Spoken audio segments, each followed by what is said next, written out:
All right, guys, we are doing 6.3 practice and homework, finding our fractions into the simplest form. So this is when you have to remember how to do your factor t's so that you know what to divide the top and the bottom by. So if we take a peek at number 1, we have 6/10. They decided to divide the top and the bottom by 2 because they saw that 6 and 10 were both even and they could divide the top and bottom by 2. So let's get started on our blank piece of paper. As always, your name and 6.3, please, on the top.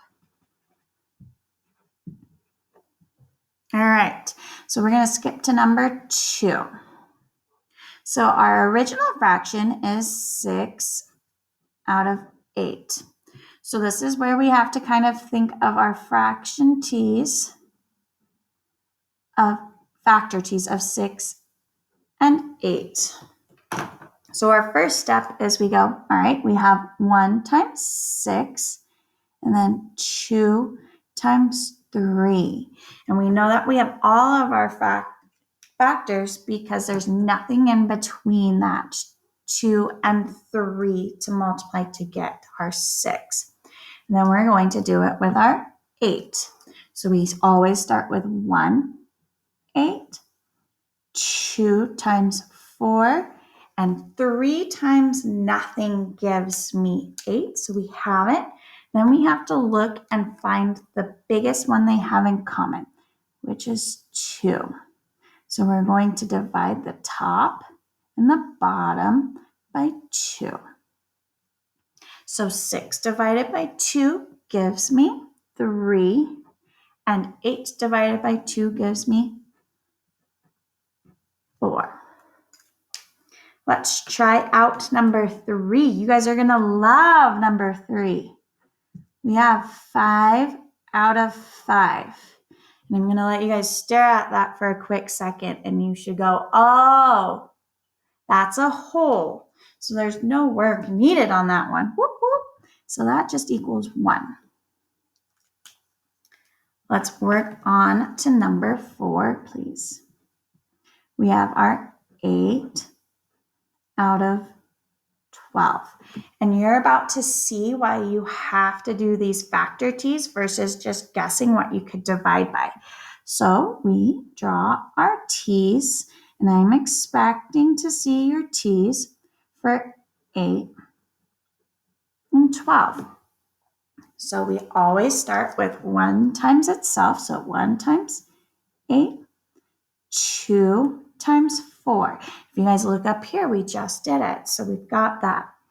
And then we have our 1 times 12, 2 times 6, 3 times 4, and there's nothing in between 3 and 4, so we know we're good.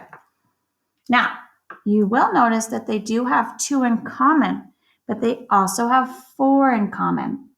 So a big mistake would be dividing it by 2, and you would get it wrong because it's not in the simplest form. We need to divide the top and the bottom by 4. That's why you have to go through finding all of the factors. 8 divided by 4 is 2. 12 divided by 4 is 3. Number 5. We have 100/100. So if you got 100/100, you got the whole thing right. So that one should be just as easy as 5/5. That just gives you a whole, 1 whole.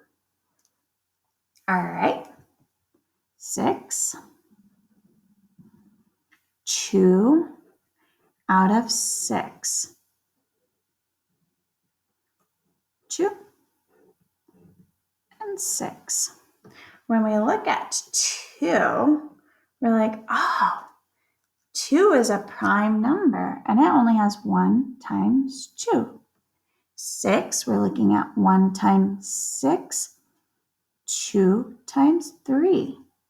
The only number that they have in common to divide by is 2. Divide by 2, divide by 2. And we're looking at 1, third.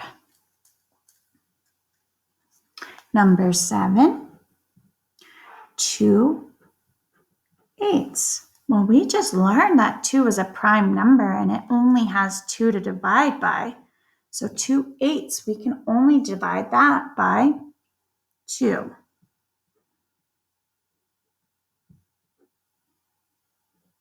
And we're looking at 1/4. Number 8 is our last problem before we get to equal or not equal. 4 tenths. Drawing our factor t's for 4 and 10.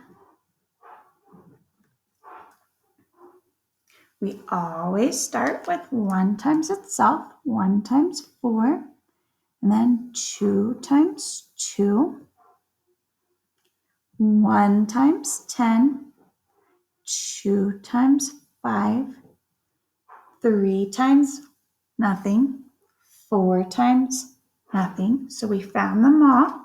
We're looking for the largest one they have in common, and they have a 2 in common.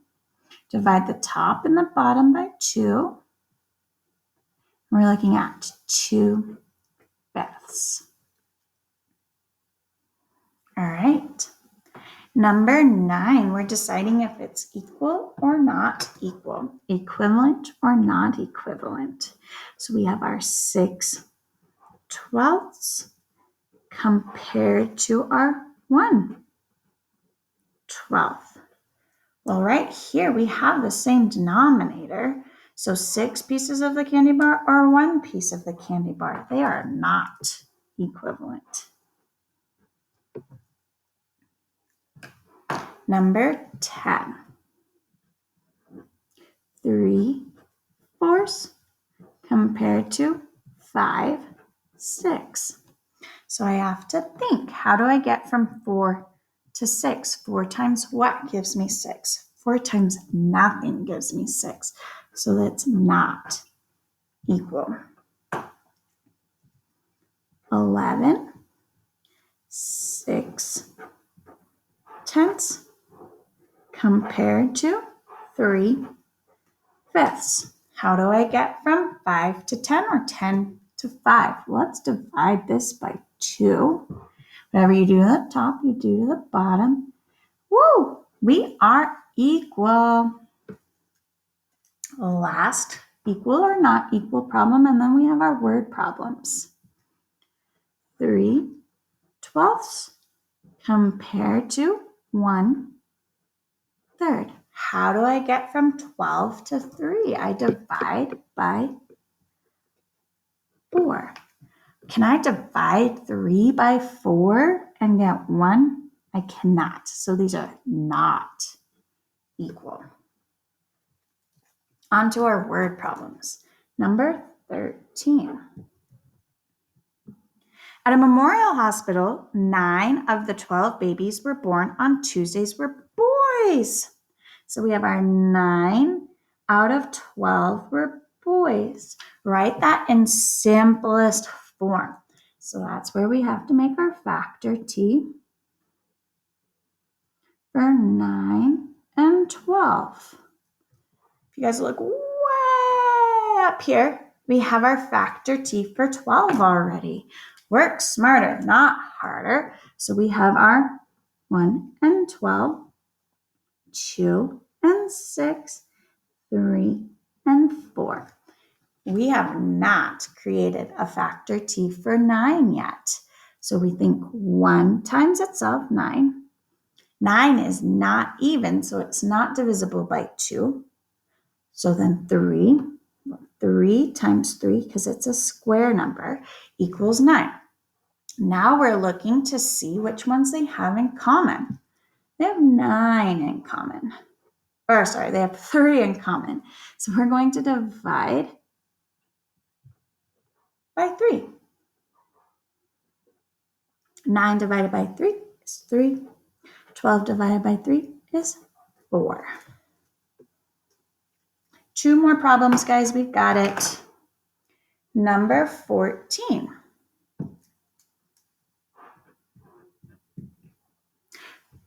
Christina uses a ruler to measure the length of her math book. She says the book is 4/10. Is her measurement in simplest form? Well, I can look at it and I go, 4 is even and 10 is even. Both of those numbers are even, so both of them can be divided by 2. So not the simplest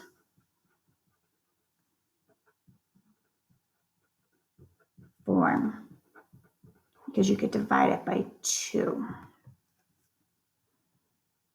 Okay, and then they want us to divide it by 2. So 4 divided by 2 gives me 2. And 10 divided by 2 gives me 5. Last problem, number 15. Explain using words or drawings how to write 6/9 in simplest form. Well, we could create a factor t for 6 and a factor t for 9.